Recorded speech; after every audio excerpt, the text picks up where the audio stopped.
All right, so there's this new Netflix show called How to Get Rich, and also Ramit's book called I Will Teach You to Be Rich that just came out in April. And there's just so much, and I feel like when life gives you a theme and there's a lot of conversations that keep recurring and you're having the same conversation over and over, that's my sign that it's just something we need to talk about, and that's our finances. So if you're in your scenario that you feel like you can't budget and you're constantly back at square one and you're just running this hamster wheel of finances to debt to trying to get it together and then falling off the bandwagon, fast forward 2 to 5 years and you still haven't invested a dime, this is a video I need you to watch. So save this for later if you can't watch it right now, but definitely come back to it. If you're on here right now and you can watch the full thing, please do, because I promise you, these are the 7 things I wish I would have known when I was in my 20s, and I'm turning 35 this year. So think of this as advice from your big sister on how to actually adult and get your finances in order. And no, it doesn't have to be painful. So dive in.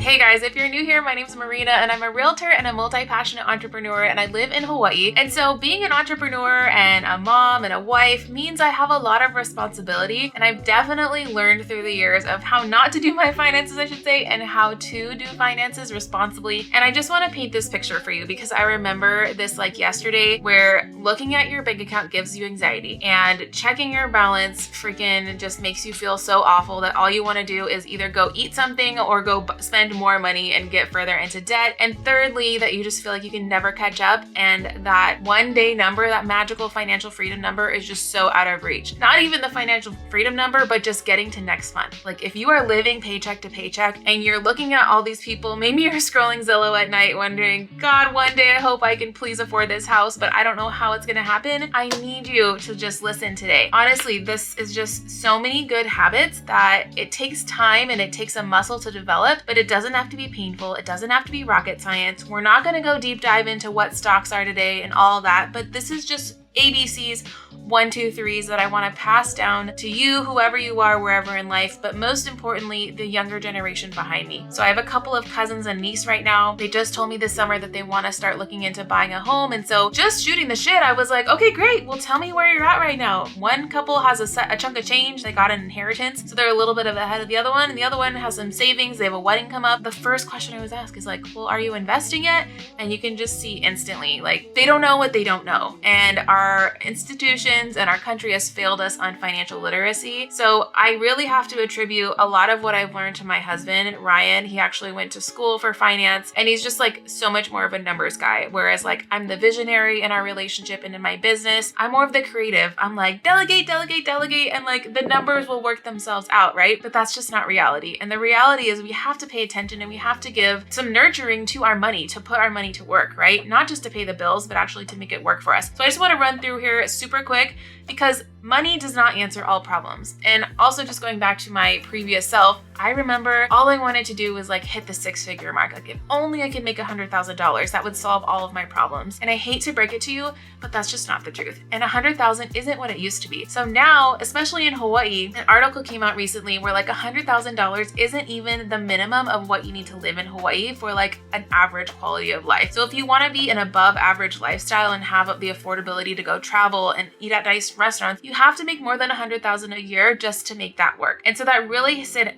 in for me. And I think, I don't know, even if we were like in a lower cost of living state, like 100,000 isn't what we think it is. It seems like a big number just because it has an extra zero. But when you look at the taxes is higher, just you have life creep that happens. As you earn more money, you start to spend more money. And then before you know it, you're living the same quality of life and you don't know where that money's went, right? So we're gonna dive into this real quick. What I wanna go through is like, I feel like this book is the culmination, and this is what it is. I Will Teach You to Be Rich. You can get it on Amazon. I got it right after I watched his show on Netflix, and it was a really fun show, just kind of talking through different scenarios, right? Because everyone's version of rich is different, which is really cool and unique to think about. And so when you're listening to mainstream financial advice, don't always take it. It's not meant for you. It's meant for someone else sometimes. A lot of these big entrepreneurs that are talking about 7 streams of income and stuff, they're leaps and bounds ahead of you. Right now, we need to focus on the basics. And so the point of this video is the basics. So let's roll into it real quick. 7 rich girl habits I need you to apply like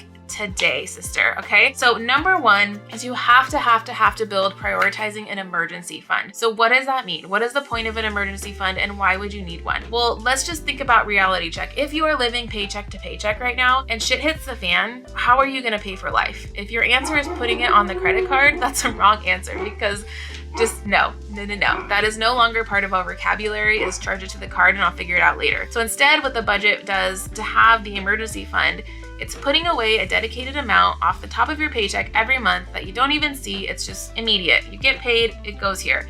Start with $200 a month if you can, and just build it up, ideally to 6 months worth of your cost of living. So whatever it takes you to survive every month, just meet your needs. That's a number we want to multiply by 6, and that's what you're shooting for in that emergency fund. So just think of it that way, because I know, especially as a self-employed person, if all my business dries up, what the hell am I supposed to do, right? I can't just like find another career right away. So this allows me to have cushion. It allows me to have a lot of breathing room and just less stress, honestly, because I know if a tire blows out, I have that fund. It's not affecting my monthly budget because I have that fund, right? But it's going to take some work. And for a lot of you guys, it might take 6 months plus and maybe even 2 years to get to that goal number. But for right now, I at least want you to get to the 1 month mark, right? Save up to what it takes to get to 1 month of living expenses, then slowly build to 2, and eventually you're gonna have 6 months and maybe even a year of savings. And that just gives you so many more options, okay? Number 2, right? And that's gonna be rich girls strategically save and spend. 2 parts there. We're not just saving and we're not just spending, we're doing both. So what that means is you're putting your money to work, number 1. So again, not just the emergency fund off the top of your paycheck, but we're also going to automatically invest some. And I'm not going to go deep dive into it because I don't want to overwhelm you. But right now, the biggest thing you can do is emergency fund, and then maybe like an extra fund. And that's going to be your strategically save. So if you're a spender by nature, meaning AKA me. Like, I love a good shopping spree and I love absolutely having the freedom to spend and not having to justify it to my husband. That's what that fund is for, right? I've dedicated it. Same thing, if you're a traveler and you are waiting for that Europe vacation, but it's never gonna happen, what if you put $100 a month aside? You know, you'll get there much, much faster than you would if you were doing nothing and then charging it all on a credit card. Like, girl, trust me. The second thing is strategically spending, right? So just being a conscious spender. We're not just spending to spend. I remember in my 20s, I was so into the fast fashion, right? Because it was cheap and trends come and go, blah, blah, blah, blah, blah. But it gets tiring. So as much as I love Target and a good Target haul, like, I'm not into it as much anymore that I used to be. And I don't know if that's just aging or what, but like, if I go into Target, if the quality is not to the standard, and I've like learned this over time too, like certain fabrics, just one wash and it's a completely different piece of outfit, or like I know one wear and it's not going to be the same thing. It's not worth me to spend 40, 50 bucks on that fast fashion when I could spend 150 at Anthropologie, get a piece that's high quality, and I'm gonna love it for years to come. It's just a little like tip, I guess, is that I go through my closet and I've become the ultimate minimalist, not only living in condo life, but if I don't use something in 6 months to a year, I donate it. Because why do I need to keep it? It's like the one-off, right? I'm not saving clothes that I think I'm one day gonna fit into. I'm not saving clothes that I don't feel good in. And I'm only buying something that I know is gonna have long-term value and really be an investment piece. Sure, I'm gonna splurge here and there on trendy pieces, but I'm not gonna blow the budget, especially for something that's just like a fad, you know? So just being strategic. And just another like side bonus, there's so many cool rental programs right now. I love Nuuly, N-U-U-L-Y, and I can drop in my link in the description for you guys. But it's a really cool way to rent these clothes from Anthro, from Free People, from Urban Outfitters, like all these cool brands that would normally cost $150 to $300 per piece. I can rent 7 pieces for $100 a month. Then I get to play with my fashion. I'm getting to experiment, try, touch, feel, and experiment with the clothes. If I love them, I get to keep them at a discount and buy them, or I can just give them back. And so I guarantee you, like if I was not doing the rental, I would be spending $200 to $300 a month on, oh my God, it's YouTube day, I have to film, I have to go buy a whole new outfit that cost me $200. And it's just so much wasted money on like the one-off outfits and occasional pieces. And so again, it's just strategically spending. Just put a little bit more thought behind where your dollars are going, and it's just gonna make you a wiser, happier person.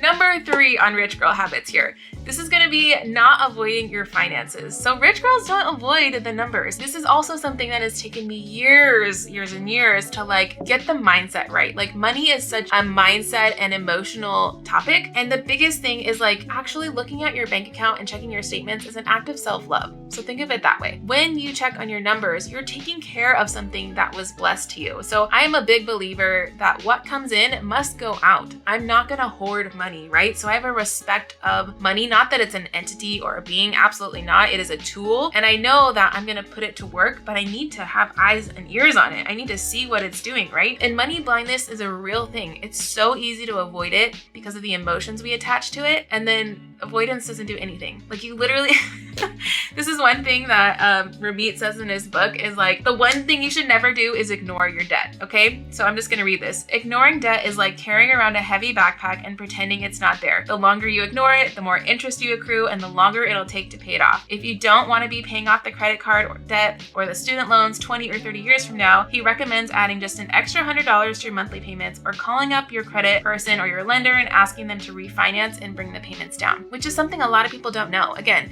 if you are new to finances and adulting, there's so much that can be negotiated and you don't know unless you ask, right? The worst thing they can say is no. But the best thing they can say is yes. If they can renegotiate that rate down or extend your balance somehow, you can even roll all of your credit card payments into one and get a lower rate. There's so many ways to get creative to get to your end goal faster. Just another thing about not avoiding your finances, I make it a point every Sunday to do my calendar for the week, and then I just check my balances for my biggest statement. I'm not one to like go in my phone every day and check my balance. Like that's just too much and I don't have time for that. But I do have 15 minutes on a weekend to just open up all my accounts. Does everything look good?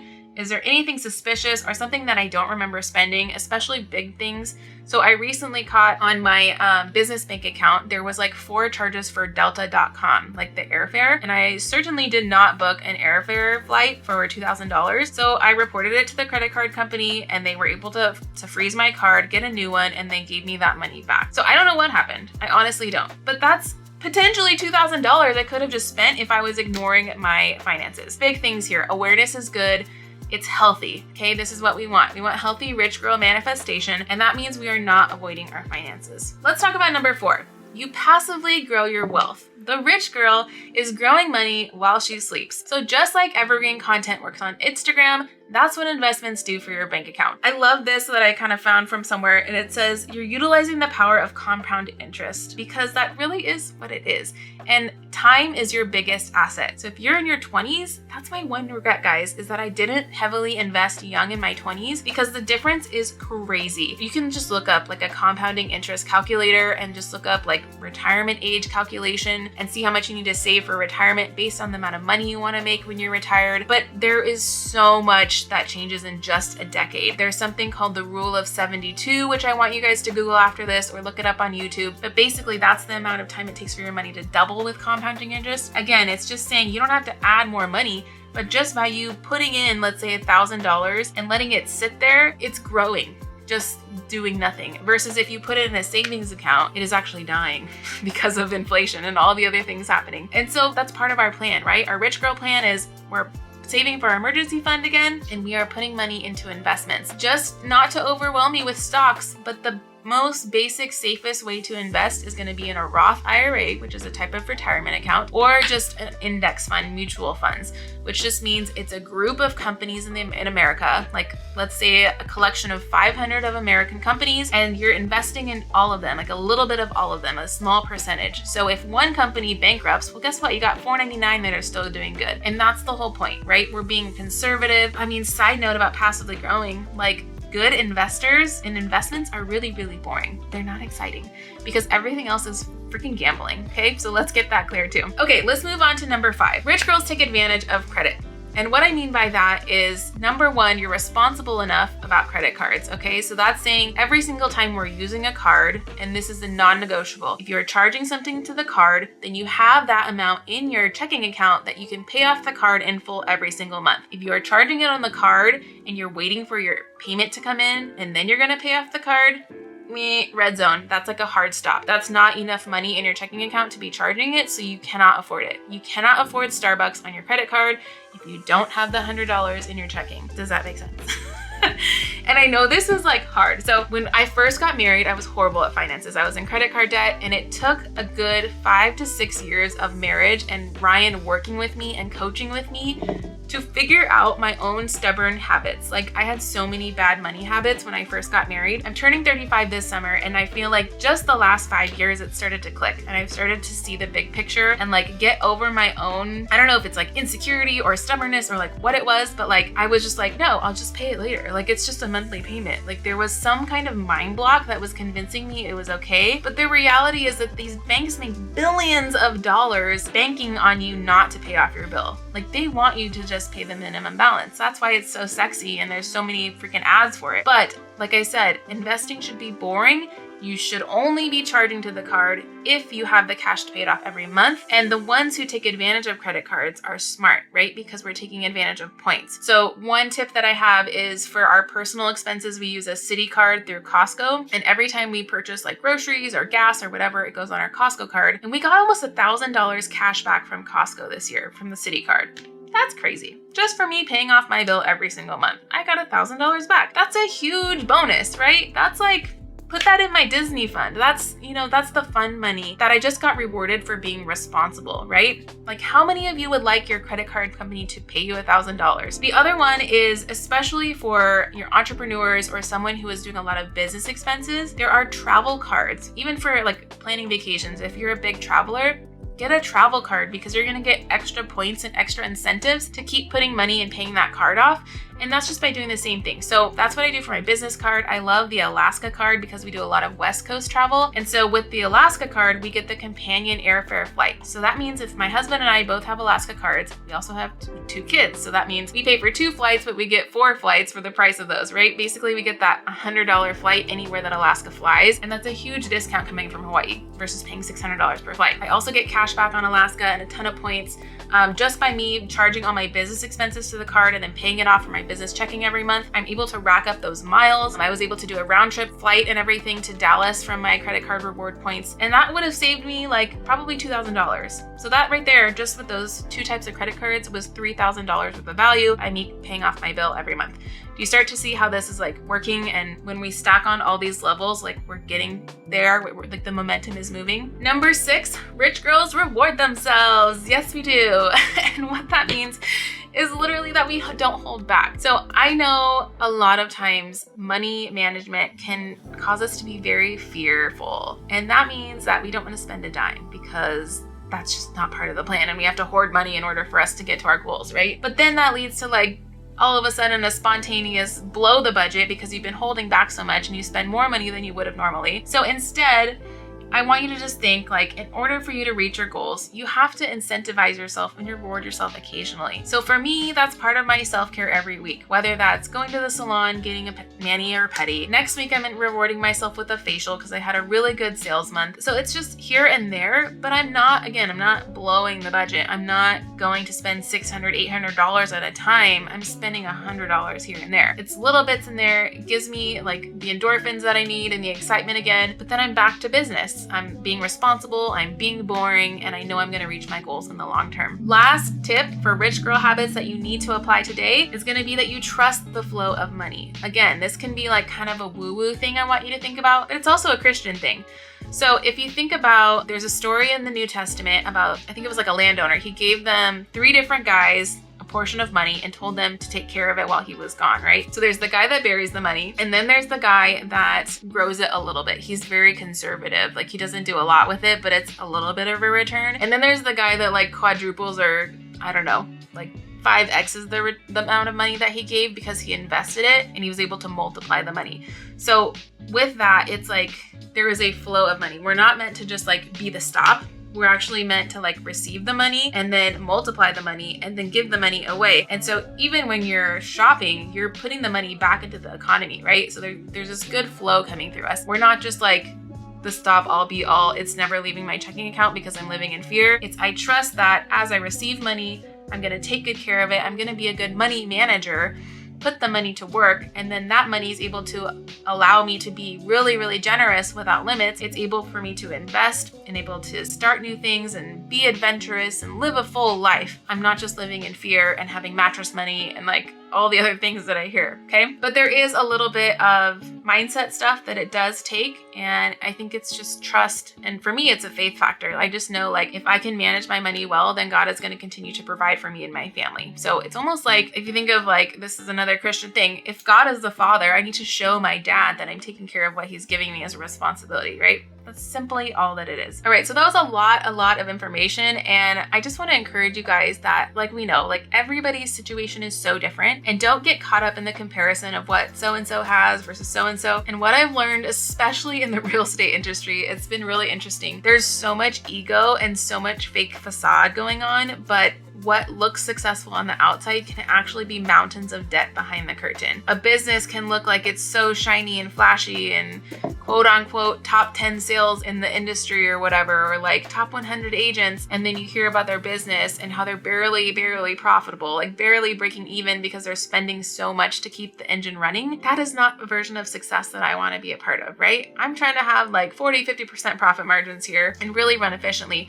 but also not put my value in material worth, right? My value is in the quality of my relationships. My value is in how I feel about my life, right? How grateful I am for everything that I have. And a rich life looks different to everyone. And so I'm going to break down 4 points that Ramit gives away. And that's one of them, is that a rich life looks different to everyone. So in the show, one rich life is being able to retire someone's mom early. That's awesome. That's awesome. Another rich life was able to have a budget for their wedding and have money to invest afterwards. Another rich life was being able to, he wanted to start a business and like get out of his W-2 job and like go full steam contractor for like influencing or something. And so a rich life just looks different to everybody. Not everyone's out there to be a millionaire, right? There's a book called Everyday Millionaires, and you guys should read this because guess what? Majority are very boring, humble people, and you would never guess that they're millionaires. So listening to the stories helps humanize the big number that it just took daily consistent action over a long period of time to get there. There was nothing flashy about it. Second thing that Ramit gives away is that having a financial plan is everything. So just knowing what is the money that I'm getting going to, you have to like name and put it to work, right? We're not just like getting a $3,000 paycheck and then hoping that it covers what we want it to. But instead we're getting the $3,000 and we already know, okay, my rent is this month or my mortgage is this month. This is for my investments. This is for my fund. This is for the trip I have coming up. This is for groceries. And then hopefully there's some cream on top to like have a cushion. But ideally you're knowing where you're spending your money before you get it. That's a good thing, okay? Third thing he wants to give away is your income does not predict your money habits. Like I said, just because you're making in $100,000 a month does not mean that you're keeping $100,000, right? And so really it's just getting super smart. And I promise you, if you can learn these habits and instill them in your life and apply them while you're young, while your income might be smaller, you will just be that much more powerful and that much more options once you're older and your income starts to increase. You could be making $250,000 and still feel poor. That's the truth. And that's what he shows in his book.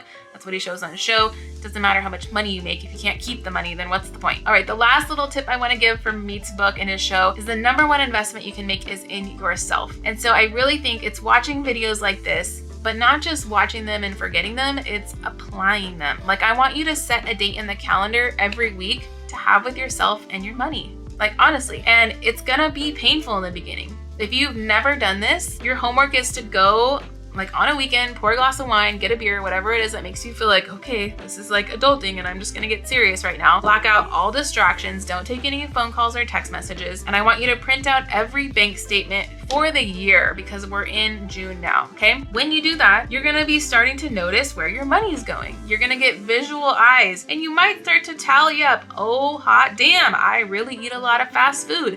Maybe I can cut back twice a week and do like a pot roast or something that's gonna go a little bit longer. Just awareness. You're not sticking your head in the sand, okay? And then also it's gonna be personal development. So again, it's seeking things like this. If you love podcasts, the Financial Feminist podcast is a really fun one. She brings on great speakers and just like humanizes and normalizes talking about money, which is something that we don't do enough of. But I am a wide open book. If you guys wanna know more information of like what resources I've used, what books I read, what podcasts I like absolutely I'm here to help. I would love to send any of those recommendations to you. Honestly, my husband and I this isn't rocket science. We have a little Excel spreadsheet that we've made that has our main buckets of money of where it goes, and then every month we update it, and it takes literally about 30 minutes. And I love to see the very bottom number, which is calculating my net worth. So that's after all my debts are paid off, how much money am I worth, right? And so obviously we have a mortgage, and we're about to have 2 mortgages because I will be making another video. We just got our second condo. So that makes our net worth negative technically because we have a house to pay off. But if we take the house part off, we're actually doing okay. We have a good chunk. That's our net profit and our net amount that we own. And I like to see that number increase every month. And that just gives me peace of mind to say, we are making progress. Even if it just feels like we're breaking even some months, that number keeps going up because every month we're shoveling away $100 here, $100 there. And it's part of who we are now. We don't even have to think about it. There's no argument. It's agreed upon. We're on the same track, same team. And I promise you, your future self will thank you. All right, guys, be sure to hit that like and subscribe, and I will see you next week.